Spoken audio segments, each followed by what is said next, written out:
मी त्या अटेम्प्टमध्ये माझं इतकं 100% दिलेलं होतं. माझा रॉस काही 170 होता आणि मी इतकी कॉन्फिडंट होते की मी पेपर अटेम्प्ट करेन आणि इन्स्पेक्टर करेन. SSC CGL 2022 35,000 प्लस जागा. त्यावेळेला आपण एक्झाम सेंटरला 2 मिनिट लेट पोहोचतोय या सगळ्या मोठ्या ॲडमध्ये.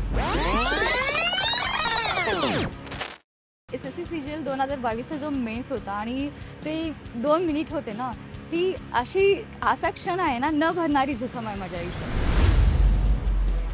काही की थोडंसं मुंबईसारखं शहर, आपण नवी आणि ट्रॅफिकचा अंदाज नसतो. सो मलाही तेच झालं, तीच परिस्थिती म्हणा की ट्रॅफिकमध्ये मी फसले आणि सेंटरवर पोहोचायला उशीर झाला. त्यांनी मला अलो केलं नाही एक्झामसाठी. आपल्या इथल्या मराठी मुलांना आणि स्पेसिफिकली मुलांना या परीक्षेकडे पाहताना कोणत्या पद्धतीनं पाहिलं पाहिजे? मराठी मुलांना एनकरेज करायचं आहे की SSCमध्ये या.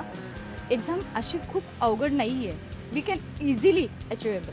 मी स्वतः मराठी मीडियमची स्टुडंट आहे. एक जिल्हा परिषद प्रशालामधून माझं शिक्षण झालेलं आहे 10वीपर्यंत. रॉकेट सायन्स नाही आहे की जे आपल्याकडनं होणारच नाही आहे. फक्त 1-2 वर्षाचा सिन्सिअरी स्टडी तुम्हाला SSCमध्ये डेफिनेटली इन्स्पेक्टर बनवू शकतो.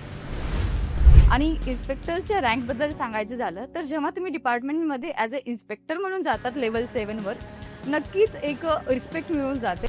हा पॉडकास्ट ऐकून जर एखादी मुलगी SSCची तयारी सुरू करत असेल तर मला असं वाटतं हाच संकल्प एज्युकेशनचा विजय आहे.